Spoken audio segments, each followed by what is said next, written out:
Hi there, it's Kevin with RogueDeckBuilder.com here with another spoiler video for Core Set 2020. This set is looking to be very, very good, except I am disappointed in the land cycle. So this would have got a knock out of the park from me if this would have had a better land cycle than temples. Out of all the things to print, temples are probably the last ones that we as players want.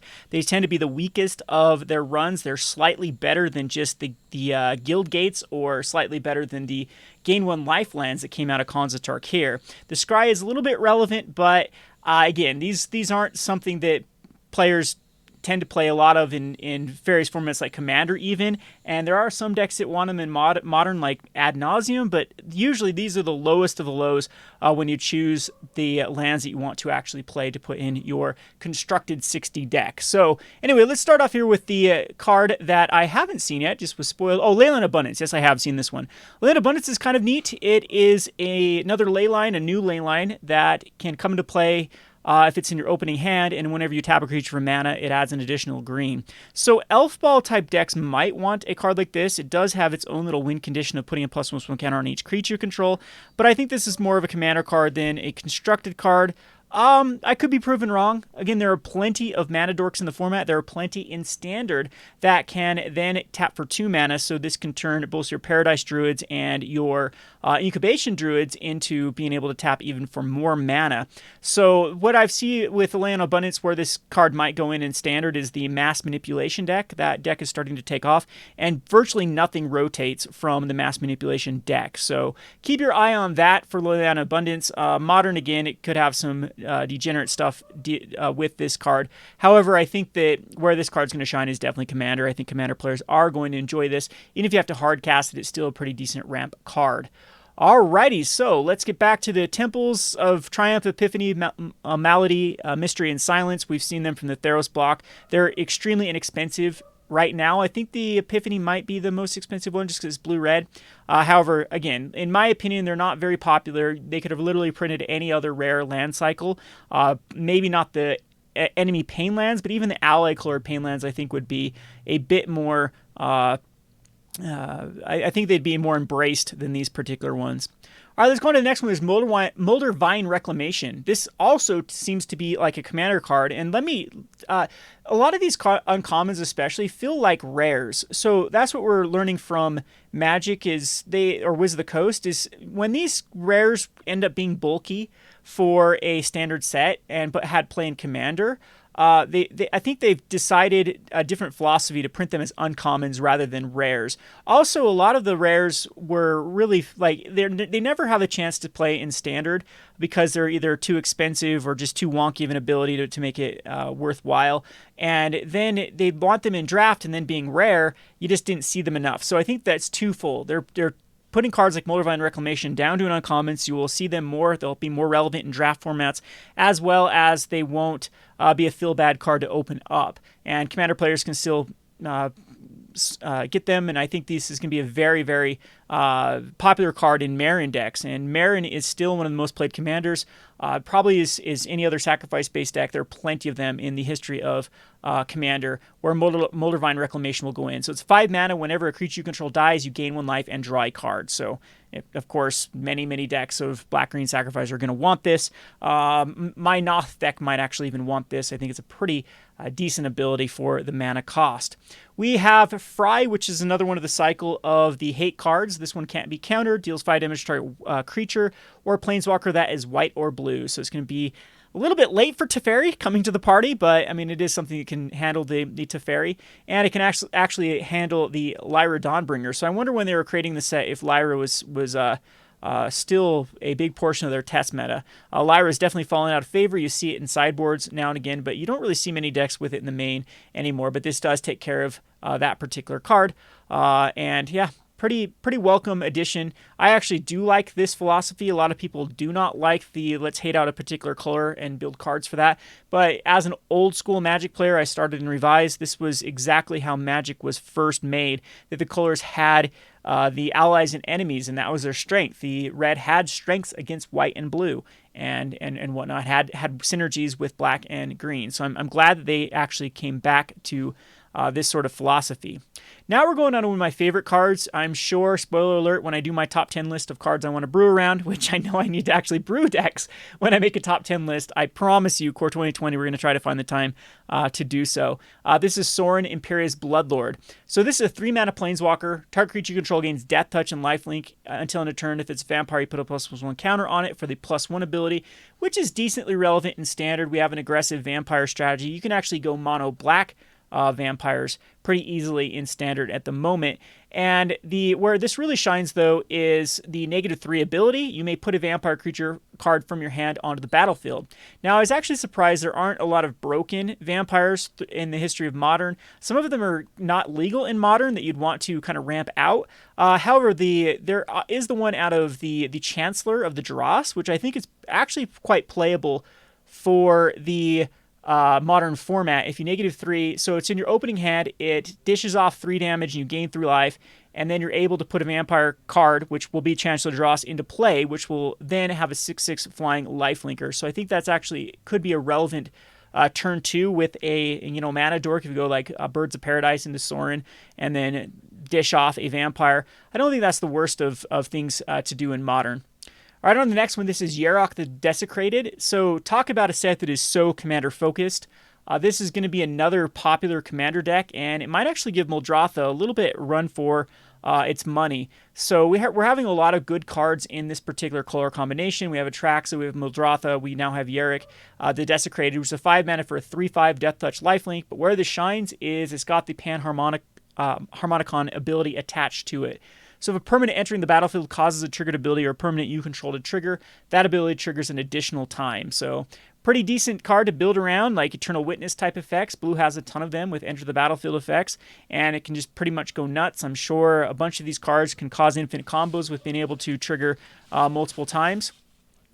Next up, we have the Rotting Regisaur. So it's another thing that they've been pushing, kind of these vanilla creatures. So a 3-mana for a 7/6 with an Elvish Visionary or an Elvish Mystic, Llanowar Elf. You can actually ramp this out on turn number 2 to have a 7/6. But that's not that unheard of in Standard right now. You can do that with a 5/4 that has pseudo unblockable and doesn't have a drawback.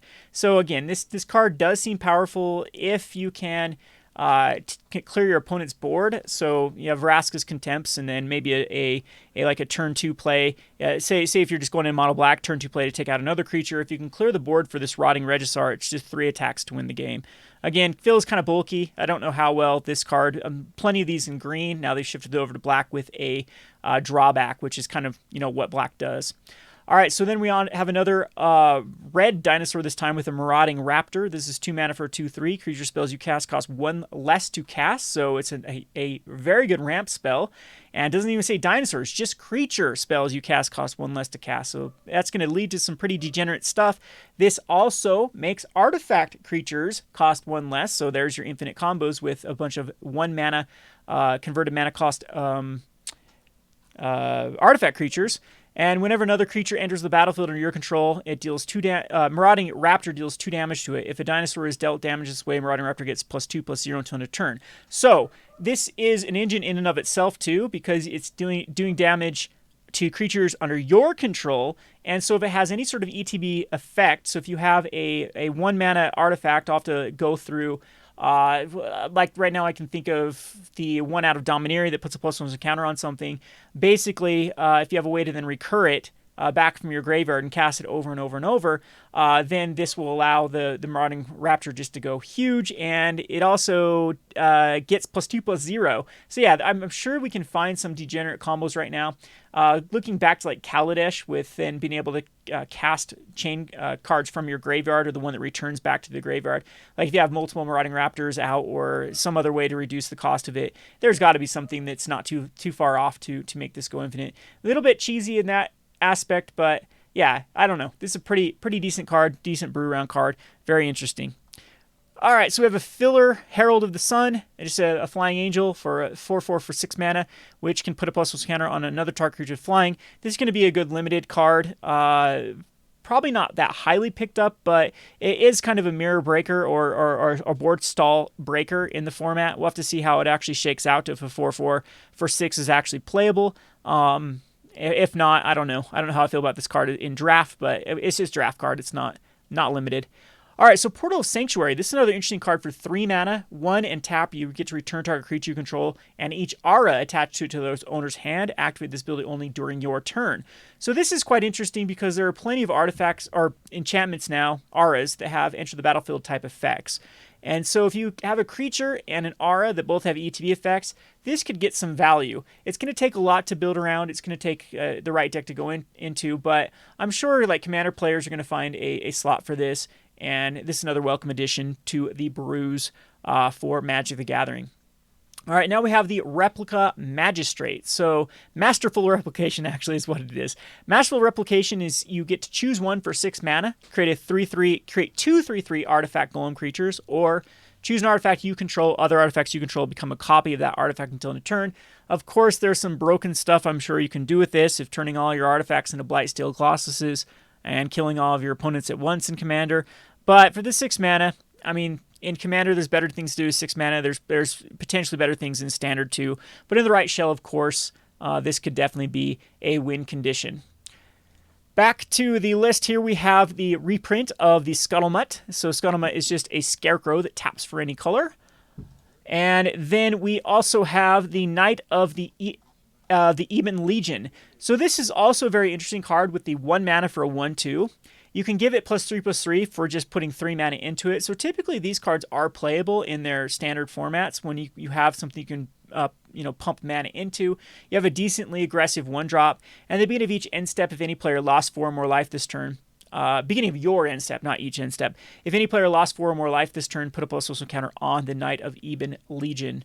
So where this does have the synergy right now in Standard is the Adanto Vanguard. Adanto Vanguard can pay 4 life to get indestructible until end turn. So you can theoretically get some counters on the Knight of the Ebon or Ebon Legion, and then it will, when it attacks in, then it can continue to get more +1/+1 counters. This type of ability is quite weak, but again, it's a 1-drop. It's something you can get out that's aggressive, and potentially it's bigger and bigger and bigger with another way to actually have a mana dump into it. It doesn't say only pay this once per turn, so you theoretically could pay this 3 or 4 times at the late game and have this just be a huge creature if you pump enough mana into it. We still have the Cabal Stronghold, or Cabal Stronghold that's in the format. I don't know if it has enough time to really build a deck around this type of strategy. Vampire Knight's also kind of relevant right now. We have Knights and Vampires galore in the format. Alrighty, so on to the next one is the Cavalier of Dawn. This is a 5 mana for a 4/6. Whenever Cavalier of Dawn enters the battlefield, destroy up to 1 target non-land permanent. A controller creates a 3/3 Golem artifact creature token. Can't hit lands, so it's not quite Beast Within. When it dies, you get a return target artifact or enchantment from your graveyard or hand. So this card it really screams value. The 3/3 Golem artifact creature token isn't that relevant with a 4/6 Vigilance creature out. I mean, it's not going to be able to attack in. You can still attack in with your Cavalier of the Dawn, and they're not going to be able to really trade up with the Golem. And then when this dies, you get some sort of value back. There's a lot of artifacts and enchantments right now in the format that if you can get them in the graveyard, for example, that's a way to get them back. This does scream value. It's 5 mana for a 4/6 Vigilance isn't terrible. Pretty good all around. All right, so then we have Scholar of the Ages. I'm actually very, very happy this isn't a common because I think this would break Pauper. So it's 7 mana for a 3/3. When it enters the battlefield, you return up to 2 target instant or sorcery cards from your graveyard to hand. Where this does shine, if you can cheat this into play and then flicker it, that's a good way to get a ton of value off of then getting your flicker tokens. So what I mean by that is I'm sure if this is the common, it would spawn some sort of silly Exhume deck where then you can just get every spell back from your graveyard over and over and over and over by flickering. So you can flicker it, get back one of your flicker cards, and then get back a control spell, and then just rinse and repeat. However, this not being an uncommon, it's not available in Pauper. It does get interesting, though, for any other deck in even Modern by getting back 2 instances and or sorceries.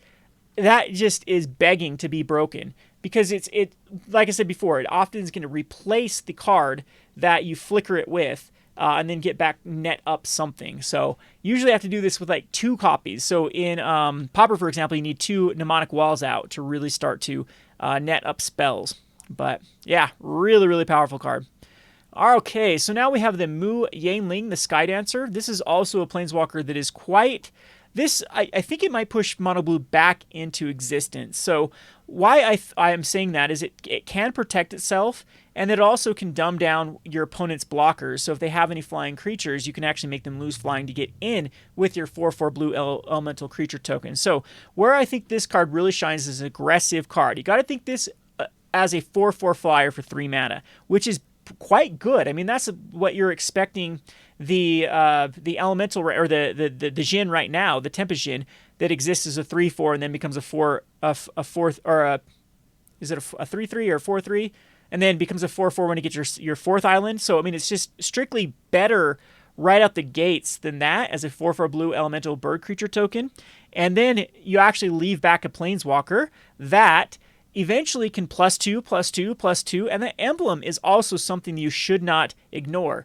You get an emblem with islands you control, have draw a card. Very powerful emblem if you can get there. It actually isn't too many activations, so it comes out at 2, you plus it up to 4, then plus it up to 6, then plus it up to 8, and then ultimate. So this is a card that can put out a threat. It's a card that can dumb down your opponent's creatures, and it's something that can give you a huge draw engine. I really like this card as a 3-mana planeswalker. I think it's extremely powerful. All right, so on to the next one, which is Season of Growth. Whenever a creature enters the battlefield under your control, you scry 1, and when you cast a spell that targets a creature you control, draw a card. So this is a huge heroic type enabler, giant growth type enabler. It almost seems interesting in Modern Infect as a way just to fill back up your hand, or it could just spawn a heroic type strategy. I mean, that's what's so powerful about like Defiant Strike, where it replaces itself. You have like mutagenic growth, that works with this card, where it ends up being a free spell, and then you get to draw a card.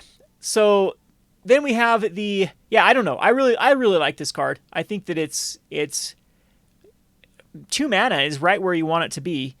So then you can start casting creatures the next turn, and then even protecting them, like God's Willing, gives you a draw card every time. Very, very playable. Really like this Season of Growth.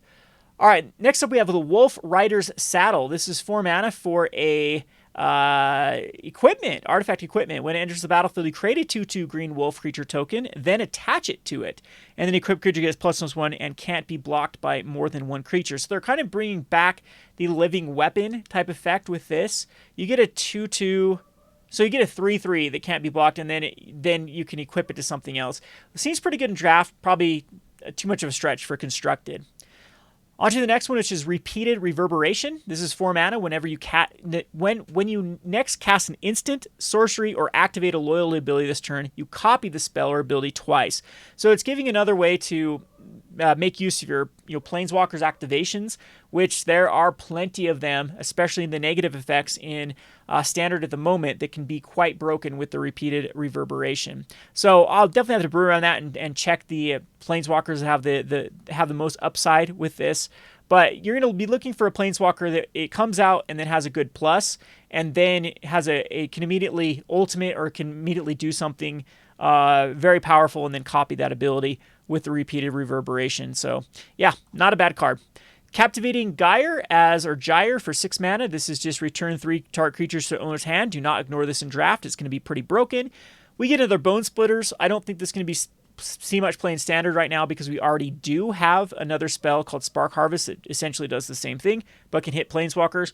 But if you decide to build like what I like to call grab and go type strategy, where you can take your opponent's cards and then fling them at them. So Bone Splitters is you active treason one of their creatures, and then Bone Splitters at another creatures is a way to kill things. Or if you have Angrath or other creatures that you can ways to take control of creatures.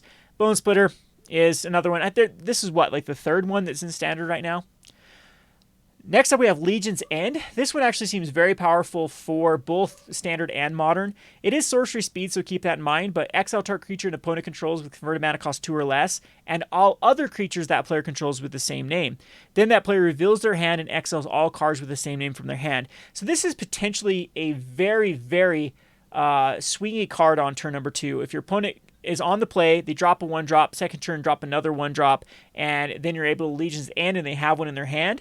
That's pretty brutal. Another thing this card is very good at doing is dealing with tokens. There could be a token meta post-rotation. I think the tokens get a lot better with Chain Whirler rotating out. And so this can be Black's. Black does have the Cry of the Carnarium.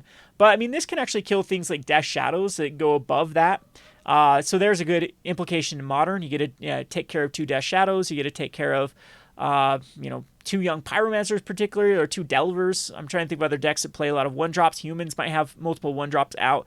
So I don't know if this is more of a sideboard card than put right in the main, but I could see the scenarios where this card could actually be very, very good. It also is exile, so it can get around pesky Indestructible if there's ever an indestructible creature we need to take care of.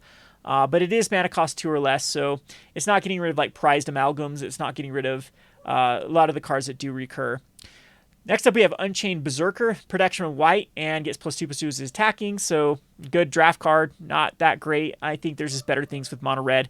I think that the protection of white might become relevant, but yeah, we'll have to wait and see. Get a reprint on Dungeon Geist. The last time this was printed, it was playable in Standard, so once again, I think this is a very good curve topper for Mono Blue. So Mono Blue can now take care of many of the cards your opponent puts out with like the Merfolk on turn number 2. You can put a threat with the Planeswalker and a 4/4 out, and then tap something down on turn number 4. So it's a pretty aggressive curve, pretty good tempo curve. So I do think that if this isn't in the main, it probably will be in the sideboard for Mono Blue decks. So I'm expecting Mono Blue to at least have some more toys to play with. I don't know how playable it is with, like, I think Tyrant Scorn has been very backbreaking for that deck, or there's just a lot of cards from Control that actually can out-tempo the tempo deck now. And Mono Red is still pesky for Mono Blue to deal with. Pulse of Marasa gets yet another reprint. This is a very powerful card and also another signal that Wizards understands that Mono Red is out of control. So they're starting to tick on life gain to many cards, and Pulse of Marasa is one of the most backbreaking cards for burn decks in the past to actually deal with, because you get to return a creature or land from your graveyard to your hand. Often it's a creature that has been a roadblock, and then you also gain 6 life. There also tends to be a good life gain strategy. The Johnny that was spoiled a couple days ago wants to get above 35 life, and a few other creatures also want to get above a certain life total. And so if you can get Pulse of Marasa with 6 life, which is really far towards getting there, or we still have the Angel. Whenever you gain 5 life, you spawn that 5/5 Angel. All those things I think work with the Pulse of Marasa. But I think this is going to be mainly a sideboard card to really hate out burn. This basically says counter 2 of Burn's spells. So if they're really relying on going the Lightning Bolt strategy rather than and right now they have like less creatures and more of the we have 9 or 3 Lightning Bolts in the format that they use.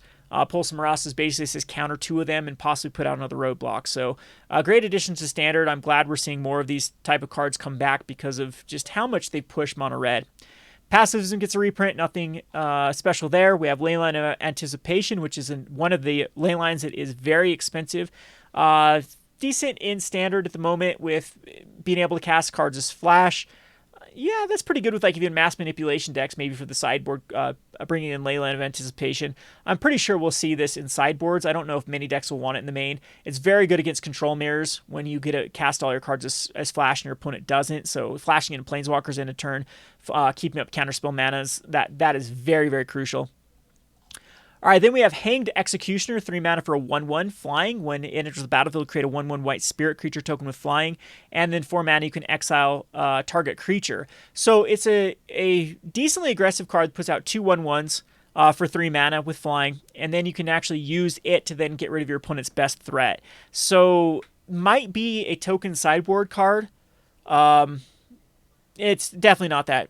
It's very reasonable to play. We have Barkhide Troll. This is an interesting card with a 2/2 for 2 mana. Enters the battlefield with +1/+1 counter. So any deck that wants +1/+1, there's another thing that works.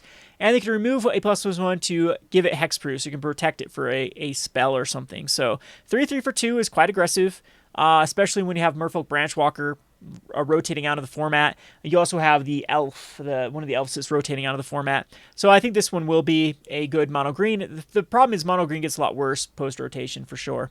It's losing a lot of very, very high impact cards, like the 5/4 for 3, like the dinosaur, the 12-toed dinosaur.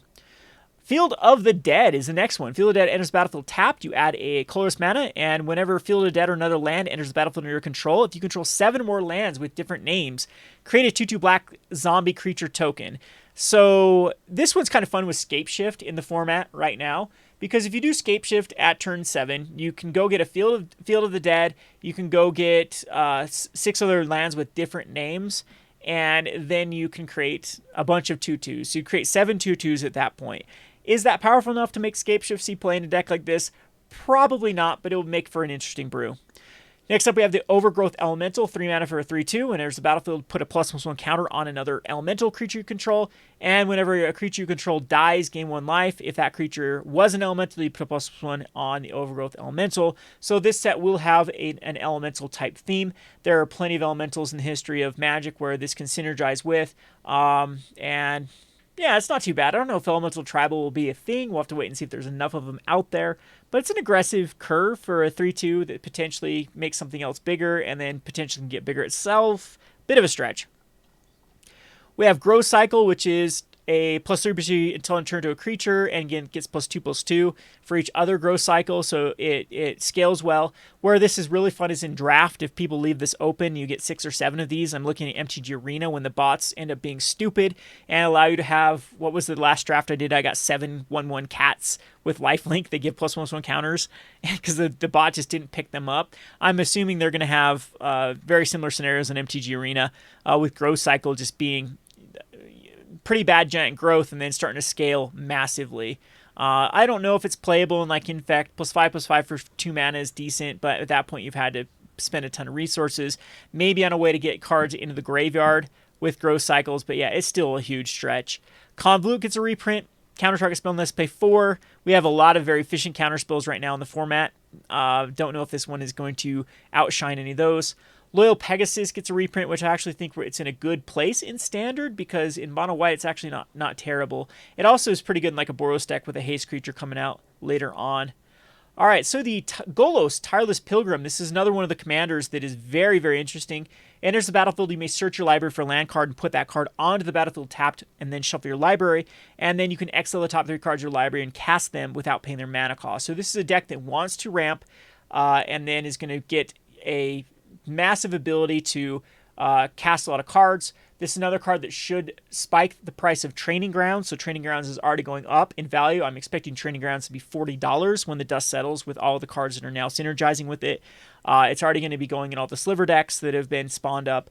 Yeah, Training Grounds needs a reprint ASAP. Otherwise, it's just going to get out of control how expensive that card is going to be. But yeah, I'm expecting this one to be a very, very popular commander. We have Kalia, Zenith Seeker, 3 mana for a 3/3, Flying Vigilance, enters the battlefield, look at the top 6 cards of your library. You may reveal an angel, a demon, and or a dragon card from among them, put them in your hand. So Standard, this is relevant because there actually is quite a bit of demons, actually quite a bit of dragons, and actually quite a bit of angels. And we have some good ones right now around that curve pretty well with the Kalia. So of course Kalia is going to want to have a lot of, like, because you want different ones. You want angels, demons, and dragons, because that's where the upside of this card is going to get you. There are some flicker effects in white, too, where you can keep flickering this. So we have a decent demon for a couple, a 5-drop demon and a 4-drop demon, or 3-drop demon, that are pretty decent. And, well, a 4-drop that gets reduced to 3 with the ability. We have some decent angels, a lot of 3-drop angels, a decent 4-drop, and a great Lyra at 5. Yeah, so angels are definitely there on curve. And then we also have some really good dragons. We have the dragon that makes your opponent sacrifice a creature or lose 5 life.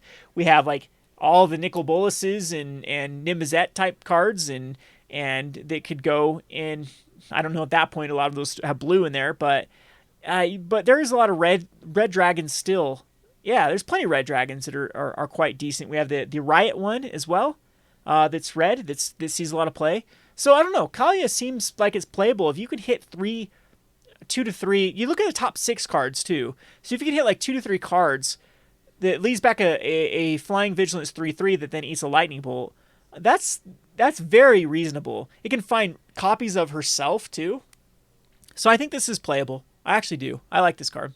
And then, didn't we have a demon card from Rakdos that was pretty decent at a 4 or 3 drop? Like whenever a creature dies, it deals the damage. No. I'm trying to think what the card is that's out of Ravnica Allegiance that synergizes quite well. All right, Loaming Shaman gets a reprint. So this one's actually a pretty decent hate card. This is one of the cards that I don't know why it doesn't see more play in Modern, as Loaming Shaman makes opponent shuffle their graveyard back in their library. 3/2. This was getting a little bit pricey. It was a rare. It gets a reprint down to an uncommon. All right, next up we have Retribution Wand, 3 mana for a artifact. It deals 1 damage to any target for 3 mana, and when it's put into the graveyard, it deals 5 damage to any target. So this is kind of interesting if you have a way to recur this and then sacrifice it and recur this. It can be a win condition in like what Duretti decks or what's the goblin that returns artifacts. A little bit of a stretch, but I'm sure I'm not thinking about other, like what's it, Shrapnel Blast, where you sacrifice an artifact. No, that's Shrapnel Blast kills an artifact. I'm trying to think of the card where you sack an artifact to do 5 damage to something. This is 10 damage with the wand. Again, a bit of a stretch with it, but I think there'll be some fun commander decks or fun casual decks that can actually make this work. We have the Flood of Tears, which is 6 mana to return all non-land permanents to their owner's hands. If you return 4 or more non-token permanents you control this way, you may put a permanent card from your hand onto the battlefield. So pretty strong with like... yeah, I actually do think this is playable. Like Teferi, Hero of Dominaria seems pretty good if you have like Oath of Kaya's out. So you have Teferi, Oath of Kaya, maybe a Search for Azcanta, possibly another card like a Basilica Guard out, and then you Flood of Tears that you'll be able to return all those back and then put back a Teferi. Seems pretty good. So I actually think the Flood of Tears is playable. Or, speaking of also which, like Explorer, like Dora the Explorer with Merfolk Branchwalkers, and then Flood of Tears, it's at least you can then put back a card and then have all those activations later on. Yeah, pretty strong. I actually like Flood of Tears. Starfield Mystic, 2 mana for enchantment spells cost 1 less, so another way to reduce enchantments. And it doesn't say auras, it's just enchantments, which is actually quite relevant with... curving out those enchantments. And then whenever an enchantment you control is put into the graveyard from the battlefield, put a +1/+1 counter. It's okay with enchantments that do sacrifice themselves. There are some in the history of Magic. But yeah, this is just reducing enchantments. It's going to go in plenty of commander decks. Rule of Law, each player can't cast more than 1 spell. It's traditionally a Storm hate card that sees play occasionally in Modern. Bishop of Wings, 2 mana for a 1/4. Whenever an angel enters the battlefield under your control, you gain 4 life. Whenever an angel you control dies, create a 1/1 white spirit creature token.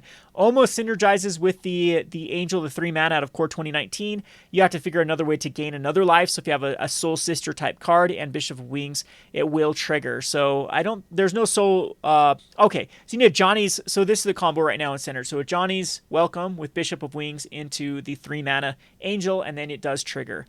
So food for thought there. Pretty decent 1/4 roadblock too. I can see this being playing an angel deck. I think that's where we got to, was these Ember Haulers last time. Ember Hauler gets a reprint. It's a favorite goblin of mine. It's just a great sacrifice to deal 2 damage to any target with a 2/2 body. And then we have the Destructive Digger, which can draw a card by sacrificing an artifact or land. The Bird Grabber that can gain flying. And the Reckless Airstrike, which deals 3 damage to target artifact or destroys an artifact or deals 3 damage to target creature with flying. So I think that's where we got to last time. We got to right there with the spoiler video. So far there's a lot of great cards in this set. There are many, many commander cards. It seems to be that the more and more sets that Wizards prints, they've been focusing on commander.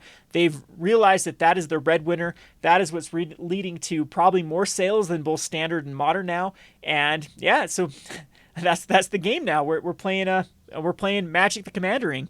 Pretty interesting with Oathbreaker on the rise too. We're going to be doing an Oathbreaker primer coming up. I'm going to give an Oathbreaker guide to Elf Ball, which is a very, very popular format or a very, very popular way to play Oathbreaker. There's like a dozen commanders you can run as your Elf Ball commander, and I'll be doing a primer on that coming out shortly. And we'll also have some other brews and deck techs. I want to give Soul Sisters a run. I did have a video taped for Soul Sisters, and I was just so rusty on gameplay that it ended up being kind of just messy. So I'm going to retape that and maybe get some good footage with a Soul Sister brew that someone 5-0'd with. So a lot of things coming out with the Rogue Deck Builder down the line. Be looking forward to those videos. Also, we'll be having a video of the Rogue Roundup over at the Rogue Market later on today. Hope you enjoyed this video. This has been Kevin with the Rogue Deck Builder. Thanks for watching.